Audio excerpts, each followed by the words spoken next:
She appeared in the rain, soaked and shaking, then whispered, "He's following me." The millionaire who stopped for her thought he was offering help. He didn't know he was stepping into a war. Rain streaked across the windshield in silver threads, the wipers fighting to keep the glass clear. Adrian Vale leaned forward slightly as he drove, the world beyond his headlights a blur of wet asphalt and empty sidewalks. It was close to midnight, the streets quiet except for the steady rhythm of rain against the roof. He had been lost in thought about the upcoming product launch, running through presentations in his head, when the shape appeared. It happened so quickly that his breath caught. A small figure darted into the street from between two parked cars, the sudden movement sharp against the steady background of rain. Adrian's foot slammed the brake, the tires skidding for a fraction of a second before gripping the slick road. The car shuddered to a stop, the seatbelt cutting into his shoulder. For a heartbeat, he could only stare, heart pounding, chest tight. Then the figure moved again, stepping into the glow of his headlights.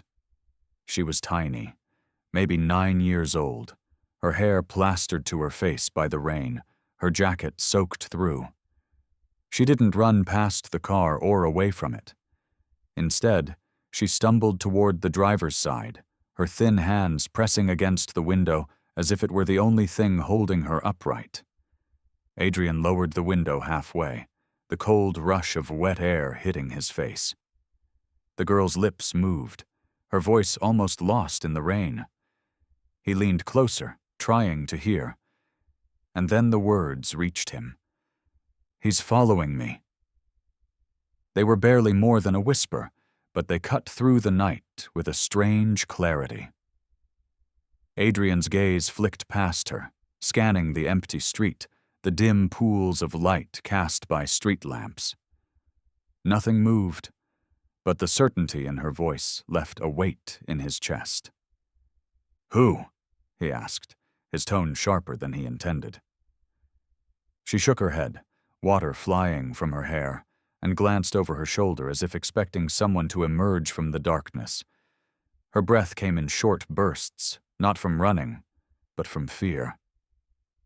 "Get in," Adrian said, reaching across to push the passenger door open. He wasn't entirely sure why. It was instinct, the same reflex that had made him hit the brakes before thought had a chance to intervene. The girl hesitated for only a second before climbing in. She sat with her arms wrapped tight around herself, shivering, her small frame barely making a dent in the leather seat. Adrian started the car moving again, scanning the mirrors, searching for any sign of another presence. As the lights of the city rolled past, he glanced at her again. She was watching the road ahead, her eyes wide, the seatbelt loose across her chest. "My name's Adrian," he said quietly, trying to soften his voice. "You're safe now. Can you tell me what happened?" She shook her head again, lips pressed tight. The rain kept falling, the night kept closing in, and Adrian realized this was not going to be a simple drive home. Something had followed her out of the dark, and now, in a way he didn't yet understand, it was following him too. The rain had softened into a steady drizzle, the kind that made the air smell faintly of pavement and damp leaves. Adrian eased the car to the side of the road, the engine humming low, his mind still replaying the girl's whisper. He stepped out, the cold hitting him immediately, and turned toward the direction she had been looking. The street was mostly empty, lined with shuttered shops and dark apartment buildings. Pools of yellow light from the street lamps reflected off the wet asphalt, broken by ripples where the rain still fell. For a moment, he thought he had imagined it, that her fear had gotten into his own head. But then, under the farthest lamp, he saw movement. A man stood there, barely more than a silhouette in the dim glow.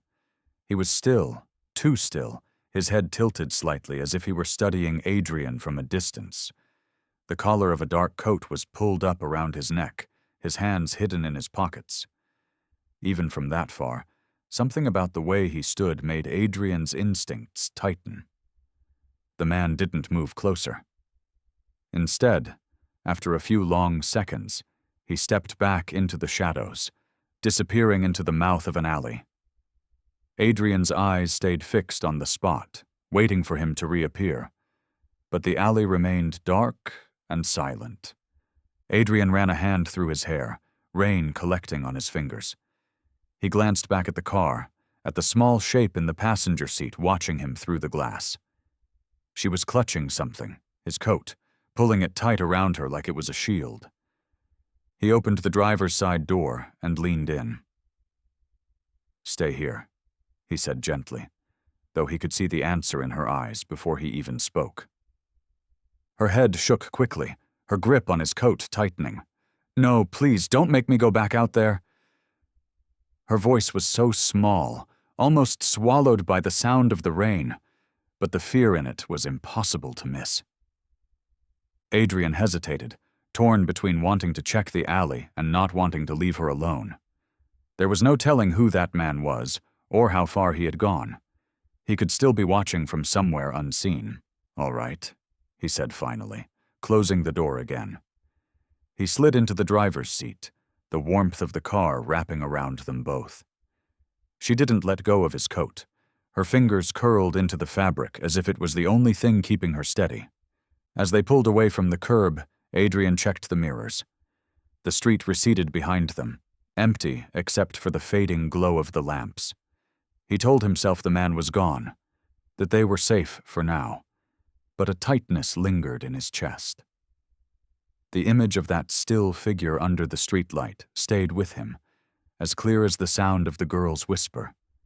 He didn't know who she was, or why someone would be following her. But he knew one thing with absolute certainty. Whatever she was running from had just become his problem too. Adrian kept one hand on the steering wheel and the other loosely resting near the gear shift, his mind torn between a dozen different decisions. The girl sat in the passenger seat, her knees drawn up slightly, the seatbelt loose across her shoulder. Water from her hair dripped onto the leather, leaving dark spots that neither of them noticed.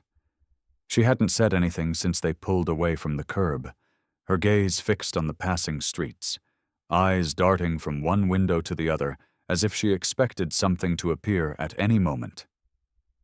He cleared his throat, his voice careful. "What's your name?" She hesitated, glancing at him quickly before looking back at the rain-slick road. "Sophie," she said finally, the word barely louder than the hum of the engine. "All right, Sophie," he said, as if speaking her name might make her trust him more. "Do you want me to call the police?" "They can help keep you safe." Her reaction was immediate and sharp. "No," she said, shaking her head so hard droplets of water flew from her hair. "Please, no police." Adrian studied her for a moment, his instincts telling him there was more to that refusal than just fear of a stranger in the dark. He could see the tension in her shoulders, the way her hands twisted the fabric of his coat in her lap. Whatever she had been through, it had taught her to guard every word.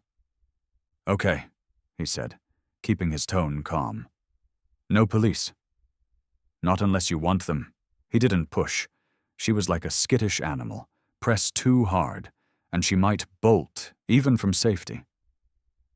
They drove through quiet streets, the city lights smudged by the rain on the windshield. Every time they passed a dark alley or a lone pedestrian, Sophie's head turned quickly, her eyes following until they were out of sight. It wasn't the curious glance of a child in a new place. It was the constant scanning of someone who'd learned that danger could come from anywhere. Adrian tried again. "Where were you going tonight?" She shrugged, her gaze locked on a pair of headlights behind them. "Away," she said finally. "Away from who?" Another shrug. "It doesn't matter." "He'll find me if I stop moving." Her voice was flat, not dramatic, and that worried him more than tears would have. This wasn't a game or a misunderstanding. This was survival, and she knew the rules better than most adults. The headlights behind them turned off at the next intersection, but Sophie's eyes stayed on the rear window for a long time after. Adrian noticed the way she kept glancing at his mirrors, almost in sync with him, as if she understood exactly how to watch for a tail. He didn't know yet what he was stepping into, but he knew one thing. Whoever she was running from had made her this way, and until he found out who that was, she wasn't leaving his sight. The steady sweep of the wipers filled the silence between them, each pass clearing just enough of the rain for the road ahead to appear in brief flashes. Adrian had been aiming toward the nearest police station, telling himself it was the most logical thing to do. He could hand Sophie over to trained officers, let them figure out who she was and what had happened. But when he mentioned it, just casually, her whole body went rigid. She turned toward him, her eyes suddenly wide and urgent. "No," she said, her voice tight. "Please, not the police." It wasn't the stubbornness of a child trying to get her way. It was fear, deep and immediate, the kind that made her grip the edge of the seat like she was bracing for something bad. Adrian kept one hand on the wheel and studied her from the corner of his eye. "Sophie, they could help you. They could make sure whoever is following you doesn't come near again." Her head moved quickly in a sharp shake, water-damp hair sticking to her cheeks. "They can't help. Just drive. Please, just drive for a while." There was no hesitation in her tone, no waver that suggested she might be persuaded. She was certain. And certainty like that didn't come from imagination. It came from experience. Adrian's instinct told him not to ignore that. Something in her voice pulled at him, a quiet insistence that said she wasn't just being dramatic. Whatever was behind her fear of the police was bigger than she was willing to say right now. He exhaled slowly, letting go of the idea of pulling into the station. "All right," he said, turning the wheel at the next intersection and heading away from the route he'd planned. "We'll drive." She eased back into the seat, but didn't relax completely. Her eyes stayed on the passing streets, following every shadow, every movement, as if she was making sure none of them belonged to the man she'd mentioned. They drove in silence for several minutes, the city thinning into quieter neighborhoods where the lights were fewer and the roads darker. Adrian found himself slowing slightly, taking turns without thinking, letting the streets guide him wherever they wanted. He didn't know how long she'd been running or what exactly she was running from, but she had the look of someone who had been keeping herself alive for longer than a child should ever have to. The way she scanned the road, the way her shoulders tensed at sudden noises, it was all too deliberate to be instinct alone. Against every rule he'd set for himself about strangers and personal boundaries, especially ones involving children he knew nothing about, he kept driving. Something in her eyes, fear mixed with stubbornness, made it impossible to leave her somewhere she didn't trust. As the rain softened and the city's glow faded behind them, Adrian realized he wasn't just buying her time to calm down. He was buying time for himself, too. Time to figure out why this mattered to him so much, and what he was going to do when the road ahead forced them to stop. The drive back to his estate was quiet, except for the hum of the engine and the occasional soft sigh from Sophie. The rain had thinned to a mist, clinging to the windshield in a fine layer that blurred the glow of streetlights. When the iron gates to his property came into view, their black outlines framed by the soft yellow of the entrance lamps, Sophie shifted in her seat. Her eyes followed the tall stone walls, then the winding drive beyond them, her small hands tightening in his coat. Adrian pressed the remote clipped to the visor, and the gates swung open slowly, the heavy metal moving with a steady grace. The tires crunched softly over the gravel drive. the manicured hedges and tall oaks whispering in the damp night air. The mansion appeared around the bend, its windows glowing warm against the dark sky, each one a quiet promise of shelter. But Sophie didn't relax. She watched it as if unsure if the light meant safety or another kind of trap. He parked near the front steps and turned off the engine. For a moment she didn't move, just sat there holding his coat as if she might vanish without it. "It's all right," he said gently, opening his door. "You can come in." She hesitated, her gaze flicking from him to the shadowed edges of the property, then finally to the front door. After a pause, she climbed out, the oversized coat making her look even smaller. She followed him up the steps, her pace slow, each movement cautious, like she was ready to run if she needed to. Inside, the air was warm and carried the faint scent of cedar and polished wood. Josephine appeared from the hallway, her hands tucked into the pockets of her apron, her expression calm but curious. At 67, she had the kind of presence that made people feel steadier, without knowing why. Her sharp eyes took in Sophie instantly, from the soaked hair plastered to her cheeks to the way her shoulders hunched inward. Without a single question, Josephine stepped forward. "Poor thing," she murmured, her voice low and even. "Let's get you out of those wet clothes before you catch cold." She glanced at Adrian briefly, a silent exchange passing between them, then guided Sophie toward the side hallway that led to the guest rooms. Sophie didn't speak, but allowed herself to be led, her small fingers brushing the fabric of Josephine's sleeve. Adrian followed a few steps behind, watching the way Josephine's movements were gentle but firm, the way she didn't press for answers. In the guest room, Josephine laid out a folded stack of soft clothes, a sweater, leggings, and thick socks on the bed. "They might be a bit big," she said, "but they'll be warm." Sophie nodded faintly, clutching the edge of the sweater like it was something precious. As Josephine closed the door to give her privacy, Adrian stayed in the hall, listening to the quiet rustle of fabric inside. The warmth of the house should have felt like enough, but something in Sophie's guarded posture told him this was only the beginning. Steam drifted faintly from under the guest room's bathroom door, the sound of running water muffled by the thick walls. Sophie had gone in quietly, clutching the dry clothes Josephine had given her, and hadn't said a word since. Adrian lingered in the hallway for a moment, listening to the steady hum of the house at night, then turned toward his office. He sat at his desk, the glow of the monitor reflecting off the polished wood. Pulling up the live feeds from the property's security system was a habit, one he rarely skipped before going to bed. Tonight, it felt less like habit and more like necessity. He wanted to make sure the man under the streetlight hadn't found his way here. The cameras blinked to life on the screen, each one showing a slice of the estate. The long drive, the garden paths, the back entrance, the garage. He scanned them one by one, his eyes trained to notice any small change.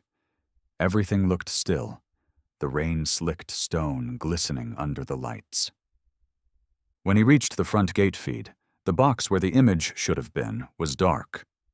A small red warning icon flashed in the corner, indicating loss of connection. Adrian leaned forward, frowning. The camera had been working earlier that day. He'd seen it himself when leaving for a meeting. He checked the logs, his fingers moving quickly over the keyboard. The feed had gone offline just after 8 o'clock, about an hour before he'd found Sophie in the street. No signal interference, no weather damage, just disabled. The system recorded it as manual disconnect. A prickling sensation crept up the back of his neck. The front gate camera wasn't easy to reach. You would have to be on foot, right at the entrance, to interfere with it. That meant someone had been there, close enough to see the road, close enough to see anyone coming or going. Adrian stood, his chair rolling back.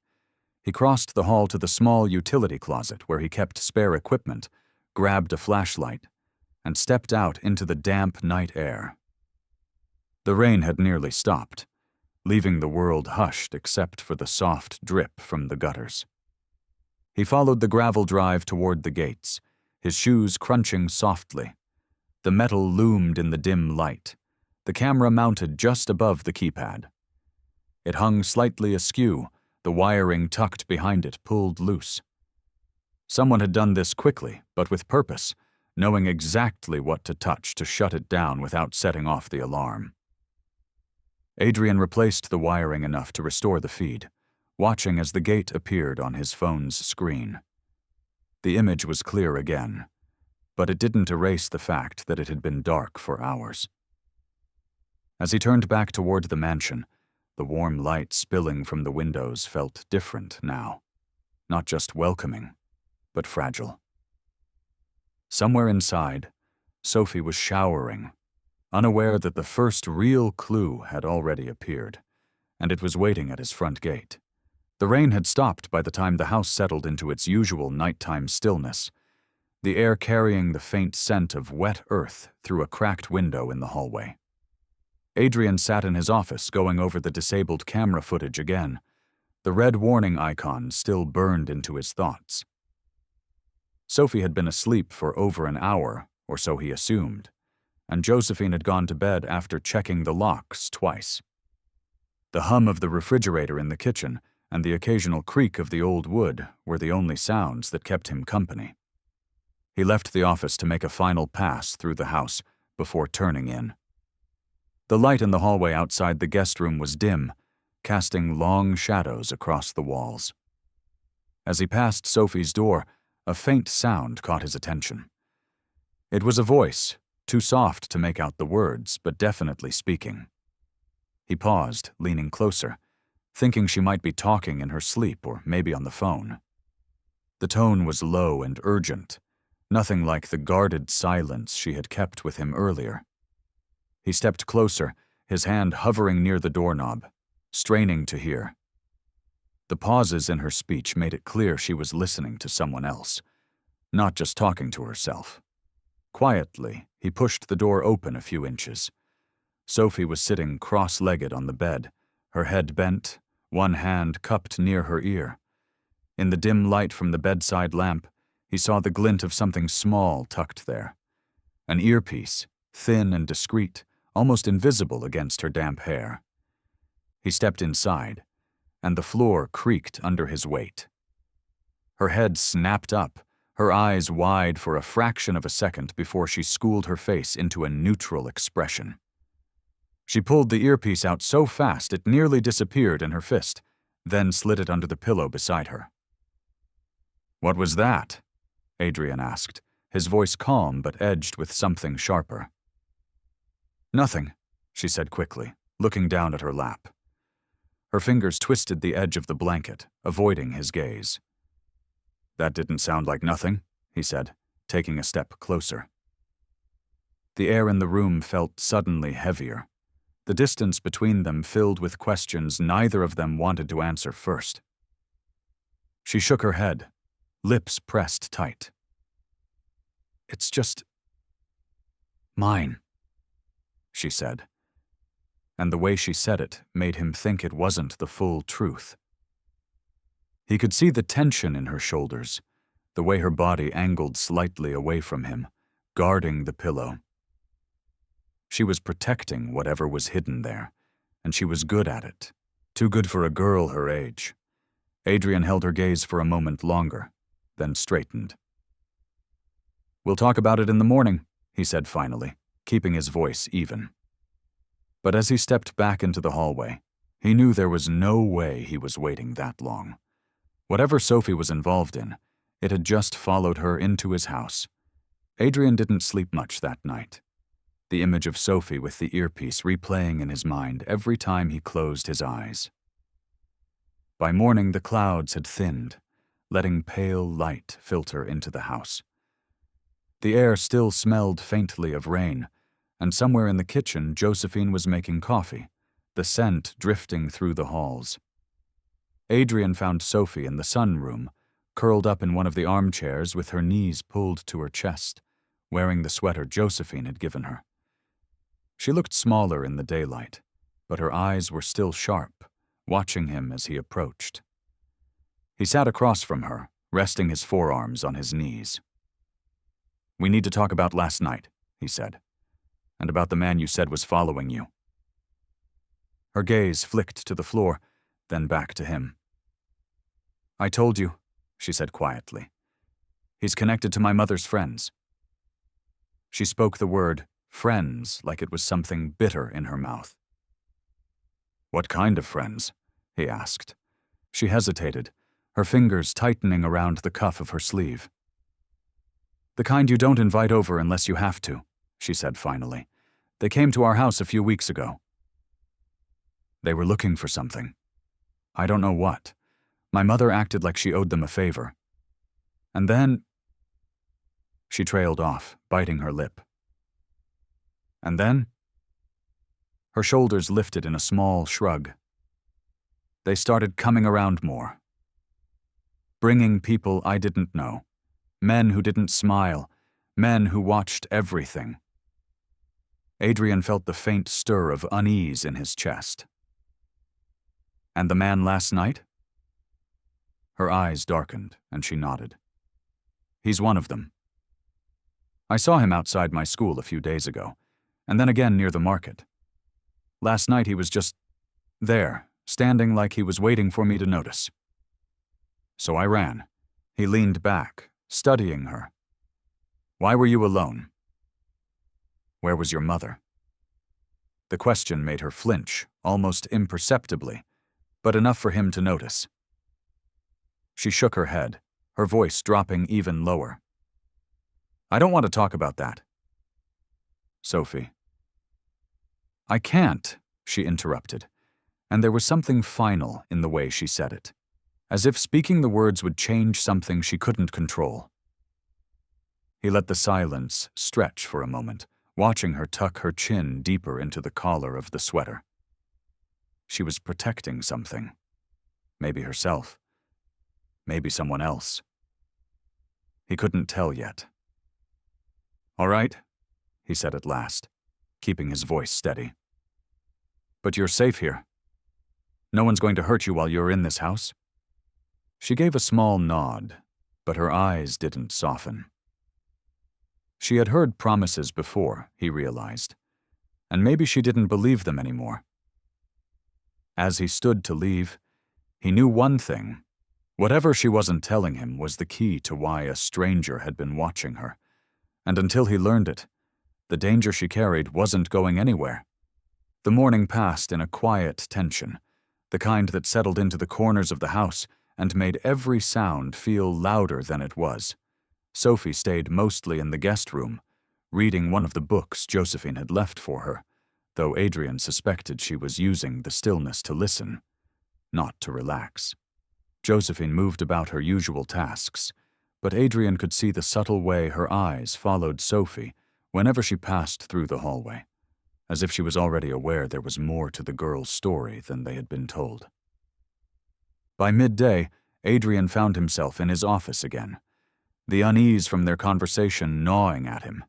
He powered on his computer and pulled up the news feeds, his fingers tapping lightly against the desk while the pages loaded. He typed her name into the search bar, half expecting nothing to appear, but almost instantly, there it was. The headline hit him first. "Missing Child Alert. Authorities seek public's help." He clicked, and the screen filled with a photograph of Sophie, smiling faintly, her hair tied back, her eyes the same guarded brown that had met him in the street last night. The timestamp beneath the photo made his chest tighten. She had been missing for 48 hours. The article was brief, but packed with enough detail to leave a cold weight in his stomach. According to the report, Sophie had last been seen leaving her home 2 nights earlier. Her mother had told authorities she assumed Sophie was with friends until she failed to come home. Then there was the part that made him read twice. Police were also seeking information about Mark Callan, the mother's live-in boyfriend, described as a person of interest in connection with Sophie's disappearance. Adrian leaned back in his chair, the name triggering something familiar. He searched it separately, and the results painted a darker picture. Mark Callan was suspected of ties to organized crime, specifically a smuggling and laundering network operating in multiple states. There were no convictions, but his name appeared in connection to several ongoing investigations.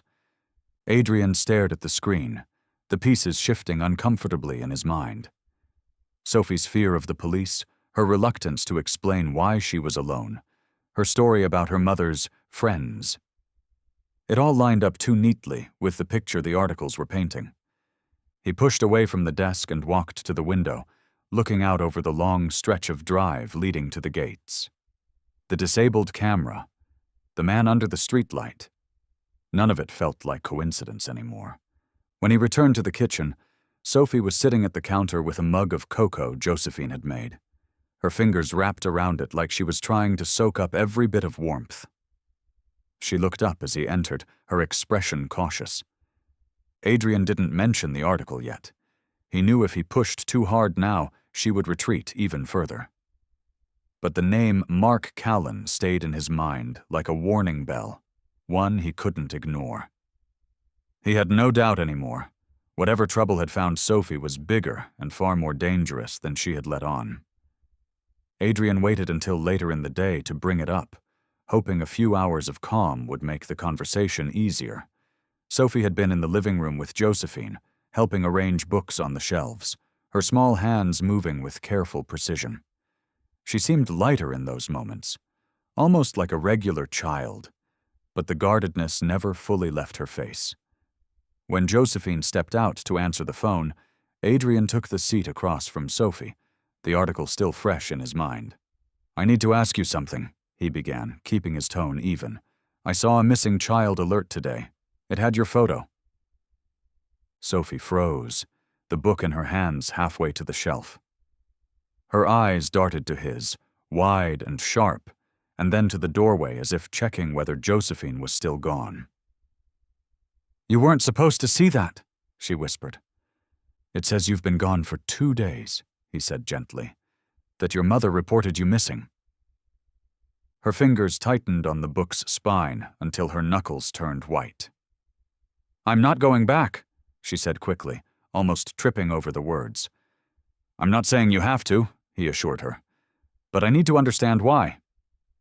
"I saw the name Mark Callan in the report. Is he the man you were running from?"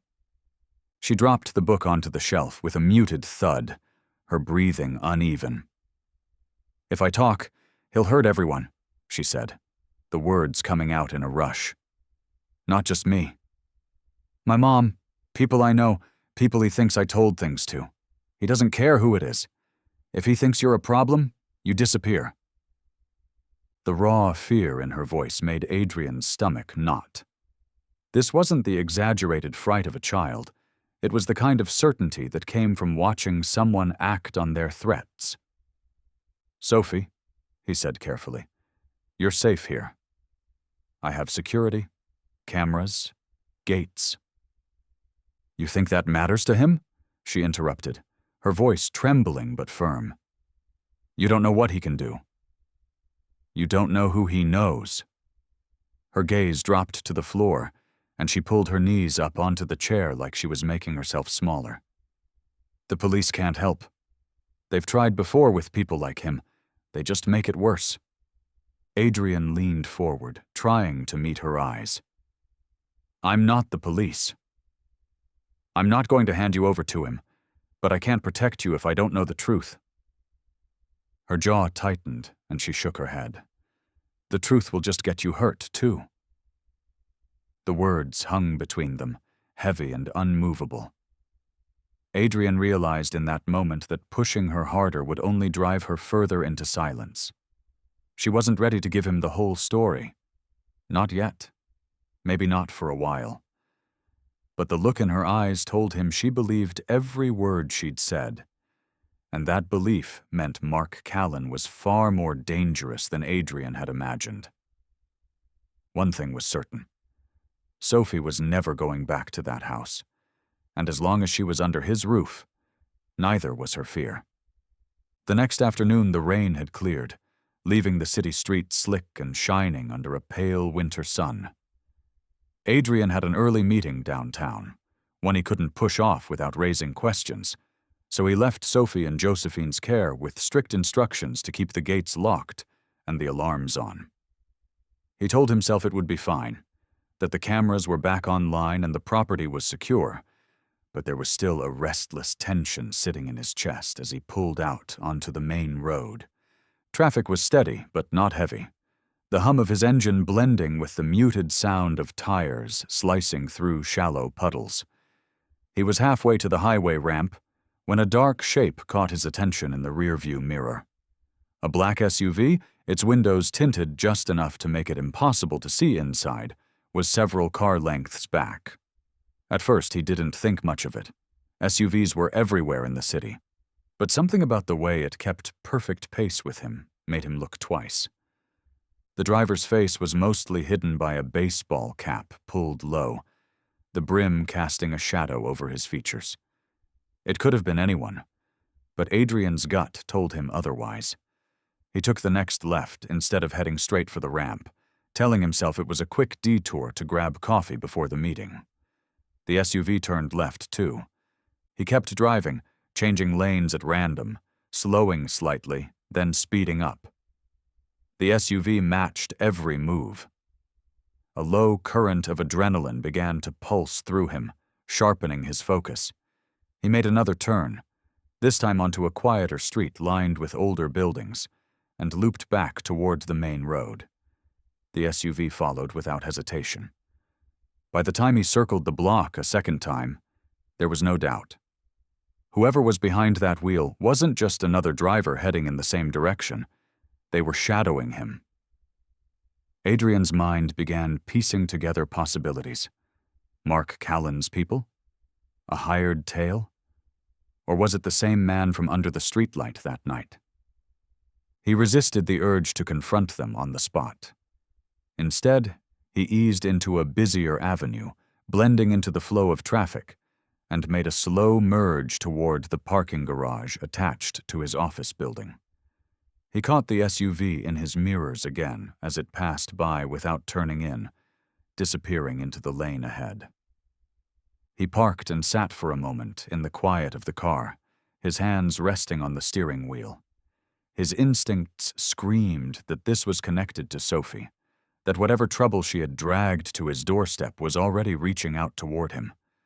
Pulling out his phone, he sent Josephine a quick message to double-check every lock and camera feed. He didn't tell her about the SUV, not yet, but he knew this wasn't over. Whoever was following him had just confirmed what he feared most. They knew exactly where to find him, and it was only a matter of time before they tried to get closer. When Adrian returned from his meeting, the sun was already dipping low, washing the sky in pale orange light that stretched shadows across the driveway. The mansion looked calm from the outside, the gates closed, the grounds quiet, but his mind was still replaying the image of that black SUV in his rearview mirror. He stepped inside, the familiar scent of polished wood and faint lavender greeting him, and found Josephine in the kitchen drying a set of mugs. She looked up at him with a measured expression, the kind she used when she had something to say, but wanted to choose her words carefully. "You were followed today, weren't you?" She said more as a statement than a question. Adrian paused, setting his briefcase on the counter. "Why do you ask?" "Because I saw that same black SUV last night," she said, folding the dish towel neatly. "It was parked just beyond the gates, on the side of the road where the hedge breaks." Lights off. I thought maybe it belonged to someone visiting a neighbor, but it stayed there far too long. When I went to check again, it was gone. The muscles in his jaw tightened. "How long was it there?" "Half an hour, maybe more. Long enough to make me uneasy," she replied. She set the mugs aside, her sharp eyes holding his. "And that's not all. This morning, before you left, I went to check on Sophie. She was still asleep, but I heard a faint buzzing sound in her room. Not from her phone. It was coming from somewhere else. Low, steady, like an electronic device on standby. Adrian felt the prickle of unease crawl across his skin. Where exactly? Josephine thought for a moment. It seemed to be coming from near the window.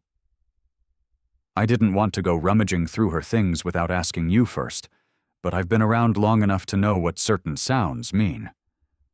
It reminded me of the small transmitters the security team once used on the old property. A tracker, Adrian said under his breath.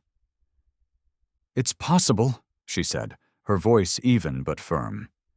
If that SUV belongs to whoever is looking for her, they may not need to get past the gates to know she's here. He exhaled slowly, the weight of her words settling heavily.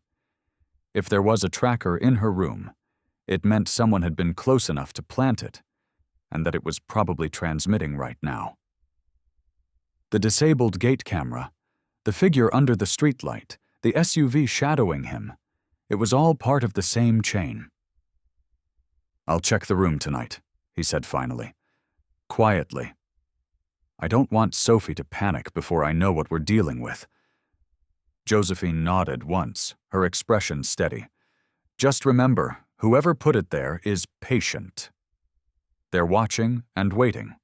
And patience like that usually means they know exactly what they want.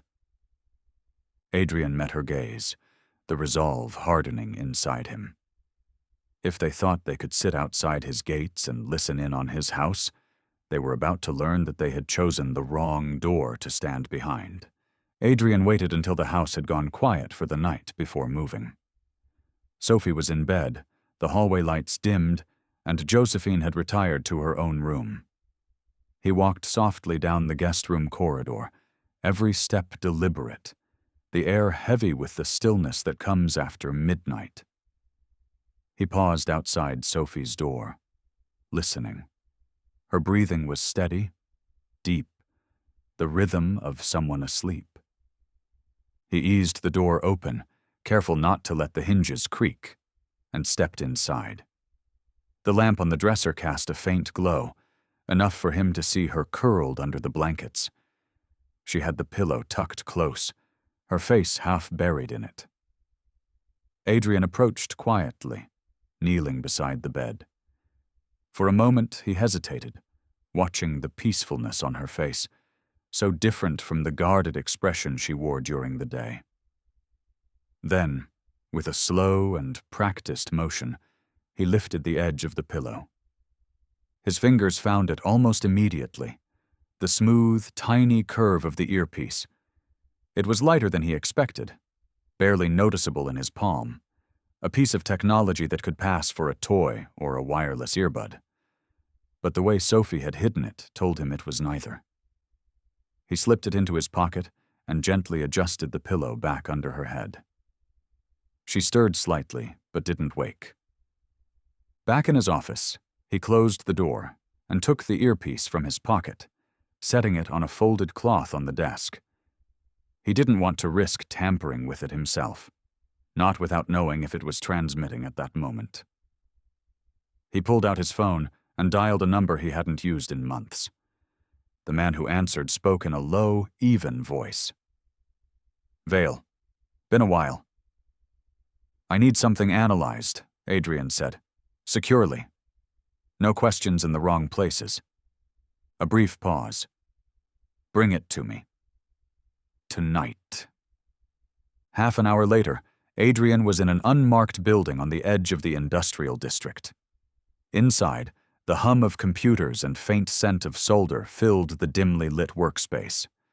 His contact, a former member of a private security outfit, took the earpiece from him with gloved hands and set it under a magnifier. This is high-end, the man murmured, turning it over with tweezers. Not your off-the-shelf bug. Two-way communication, encrypted channels. Whoever's on the other end can listen and speak back in real time. Range is impressive, too. You could be miles away and still hear clearly. Adrian's jaw tightened. So it's live monitoring. Exactly, the man said, "and it's not cheap. Someone spent serious money to keep tabs on whoever was wearing this." Adrian stared at the small device, the reality sinking in. Sophie hadn't just been running from someone, she'd been tracked, her every word and movement potentially fed to a person who was still out there. He took the earpiece back, wrapped it carefully, and slipped it into an evidence bag. As he left the building, the night felt colder, the shadows sharper. Whoever had planted that device wasn't guessing where Sophie was, they knew, and that meant time was running out. The morning light spilled softly through the tall windows, painting long golden stripes across the polished floor. Sophie was in the kitchen with a mug of tea, her shoulders hunched, eyes fixed on the steam rising from the cup. Josephine moved quietly around her, giving the girl space, sensing something fragile hanging in the air. Adrian had been turning over his conversation with his security contact all night, the weight of the earpiece's purpose pressing on him. Now, seeing Sophie like this, he knew they couldn't keep circling the truth. He sat at the counter across from her, leaning forward so his voice stayed low. "I know where the earpiece came from," he said. Her head lifted slightly, but her gaze stayed on the tea. "It's not just some toy. It's for listening and talking. And I think you know that." Her fingers tightened around the mug, knuckles pale. For a long moment she didn't speak. Adrian waited, not pushing, just letting the silence stretch until the truth had room to surface. Finally she exhaled, a shaky sound that seemed to carry more than just breath. "I took it from Mark," she said, her voice barely more than a whisper. "He kept it in a drawer by the bed. He uses it with the other ones, for his people." Adrian's brow furrowed. "Other ones?" "Men who work for him," she said, still staring at the tea. "They always wear them when they're around the house, even when they're outside. He says it's so he can talk to them without anyone hearing. But I know it's also so he can listen to things when he's not there." She swallowed hard before going on. "I pretended I was helping him. I put it in my ear when he was around, acted like I was listening to whatever he told me to do. But when I ran, I kept it. So I could hear if he was nearby, if he was coming for me." Adrian felt his chest tighten. The plan was clever, but it was also dangerous. Keeping that device had been like leaving the front door wide open to the very man she was running from. "There's more," she said, her voice cracking just slightly. She finally looked at him, her eyes dark with a mix of fear and defiance. "He's after something I took from him. That's why he won't stop. That's why he was outside your gates." "What did you take?" Adrian asked quietly. She shook her head, biting her lip. "I can't tell you where it is. If I do and he finds out, he'll know I told. And then—" She didn't finish the sentence, but the shadow in her eyes was enough. Adrian reached across the counter, resting his hand near hers without touching. "Sophie, whatever it is, we can protect it. And we can protect you." Her gaze lingered on him for a moment, as if weighing the truth of his words. Then she whispered, "It's proof. Proof of what he's done. I hid it so he can't destroy it." And with that, Adrian understood. Mark wasn't just chasing her. He was chasing the one thing that could end him. The rain had started again by evening, a soft, steady drizzle that tapped against the windows and made the house feel more enclosed.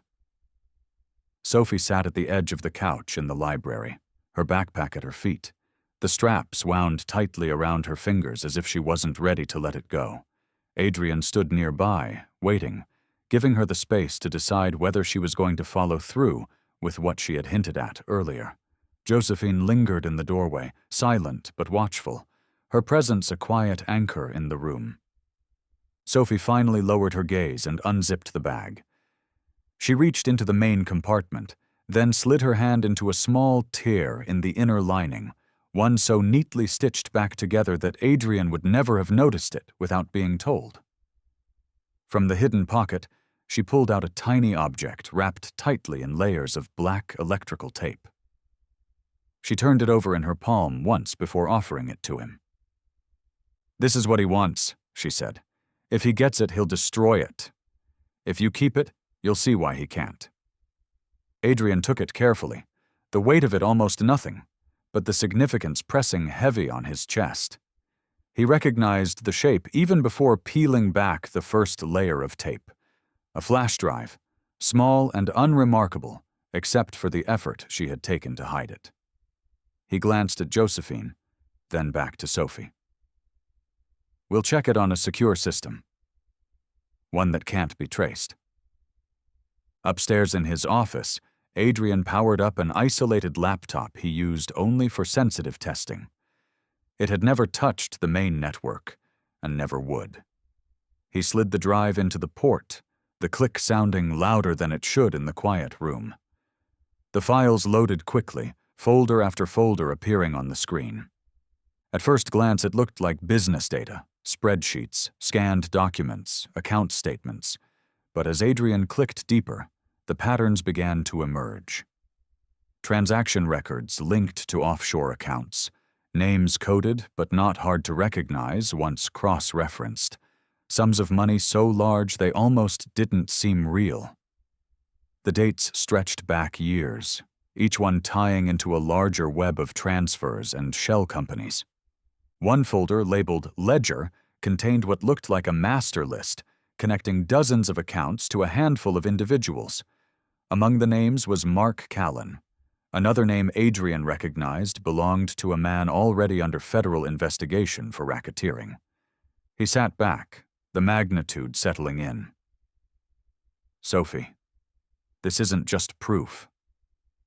This is the whole operation."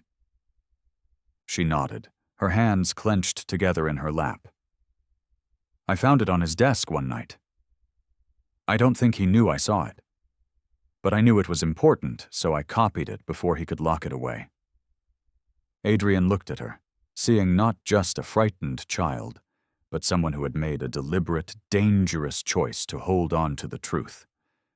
Whatever happened next, this flash drive was the reason Mark wouldn't stop hunting her. And now it was the reason Adrian couldn't let his guard down for a single moment. The night was heavy with fog, the kind that swallowed sound and made the edges of the property vanish into the darkness. Adrian sat in his office, the glow from the security monitors casting a pale light over his desk. Sophie had gone to bed hours earlier, Josephine keeping her company until she fell asleep. The house was quiet, but Adrian's instincts were restless. He kept glancing at the camera feeds, his hand tapping lightly on the armrest of his chair. It was just after midnight when movement flickered on the screen showing the front gate.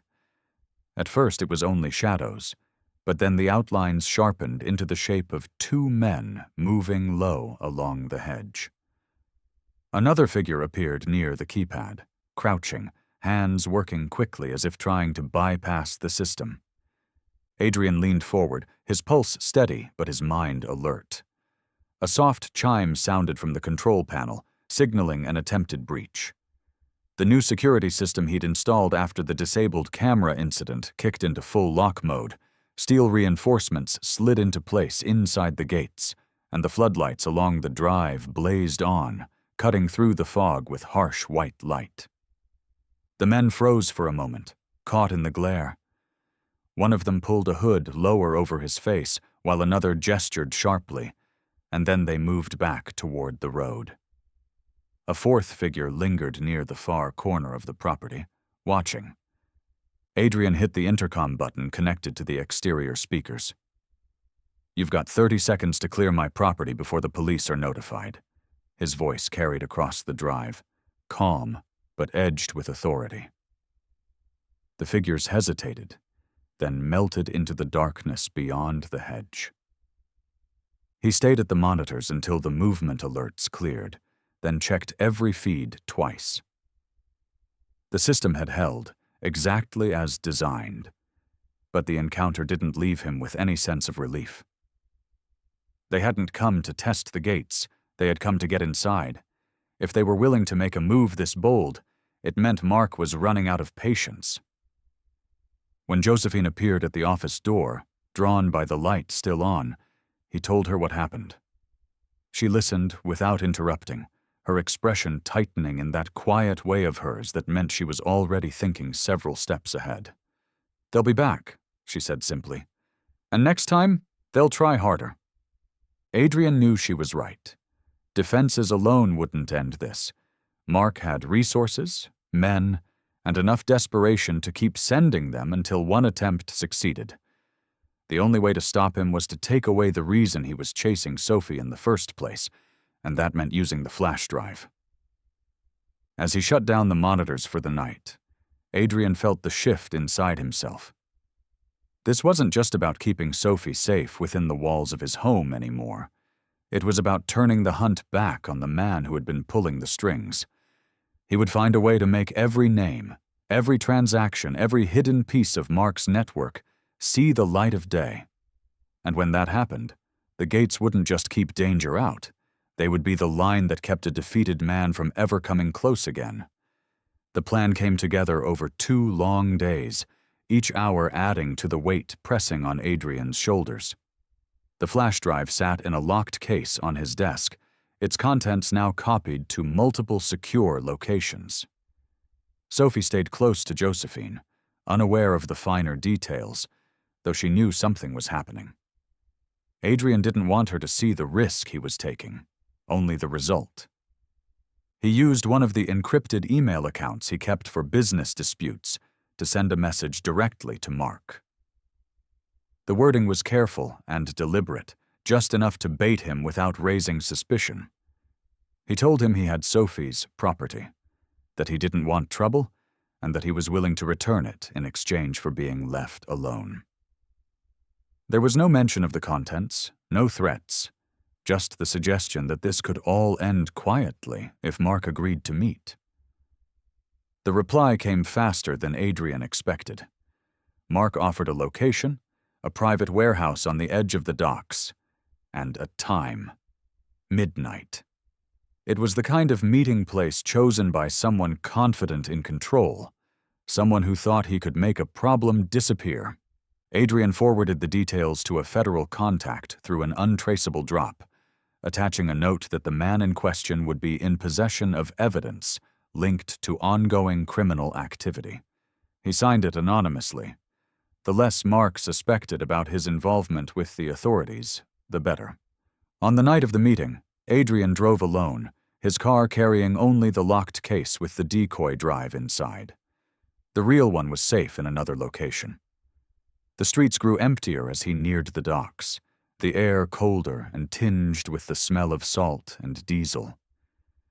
Dim security lights spilled over the corrugated walls of the warehouse, their glow barely touching the dark water beyond. Mark was already there, leaning against a black SUV, 2 men flanking him. His smile was thin, his eyes sharp, and he didn't bother with small talk. "You made the right choice," he said, his voice carrying the kind of false warmth that came from someone who never meant it. Adrian held the case loosely, stepping forward just enough to keep the distance between them. "We both want this over," he said evenly. Mark nodded toward one of his men, who stepped forward to take the case. The moment the man's hands closed around it, voices shouted from the shadows. Floodlights snapped on, blinding in their intensity.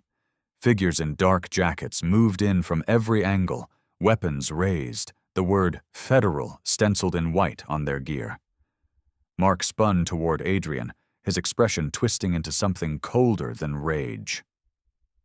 "You," he started, but the rest was cut off as 2 agents forced him to the ground.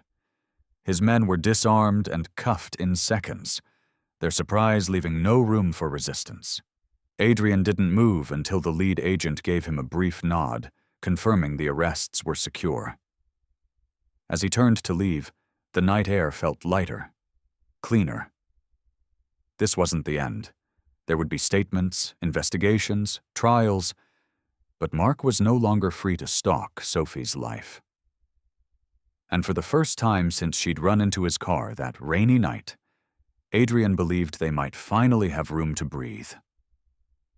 The morning after the sting, the house was quieter than it had been in weeks. Outside, the fog lifted slowly over the lawn, leaving the hedges beaded with dew. Sophie was in the kitchen with Josephine, her hair pulled into a loose braid, sipping hot chocolate from one of the mugs she now claimed as her own. Adrian watched from the doorway for a moment, the sight oddly grounding after the chaos of the night before. Mark and his men were in federal custody, charged with enough crimes to keep them away for decades. The flash drive had been transferred to the agents, its contents already forming the backbone of a larger investigation. Adrian had given his statement, signed the necessary documents, and returned home in the early hours. He'd expected to feel relief, maybe even triumph, but what lingered instead was a quiet exhaustion that went beyond the lack of sleep. The authorities had agreed that Sophie could remain with him under temporary guardianship until a longer-term arrangement was decided. Her mother's role in everything was still under review, but Sophie hadn't asked about going back. She hadn't said much at all that first night, only stayed close to him, as if the nearness was enough to prove she was safe. Over the next few days, the tension in her posture began to ease. She moved through the house without glancing over her shoulder as often, her steps less tentative. She spent afternoons in the library reading by the window, sometimes asking Adrian questions about the world beyond the gates, questions that had nothing to do with danger or running. Josephine cooked meals that drew the faintest smiles from her, and the sound of her laughter, rare but real, started to echo faintly in the halls. Adrian found himself changing too. He still checked the security feeds out of habit, still reviewed the alarm systems, but the obsession with control had shifted. His focus wasn't on locking out the world as much as it was on making the space inside feel like it belonged to her. He had built his life around protecting data, shielding information from theft and corruption. But none of it compared to the responsibility of making a child feel safe enough to breathe. One evening, they sat in the den with a fire burning low in the grate. Sophie was on the couch with a blanket wrapped around her, working quietly on a puzzle Josephine had found. Adrian sat nearby, a book in hand he barely read, content to watch her search for the right pieces. At one point, she glanced up and met his eyes, holding the look for longer than she ever had before. There was no fear in it now, only a steady trust, fragile but growing. He realized then that this was what mattered. Not the cases won, not the systems built, not even the victory over Mark. The most valuable thing he could protect was sitting right there, tucking another puzzle piece into place, secure in the knowledge that someone was watching over her and wouldn't let go. And for the first time in years, he felt the walls he'd built around himself begin to lower. If this story moved you like it moved us, don't forget to give it a like. And if you want more stories like this one, hit subscribe. We'd love to have you with us.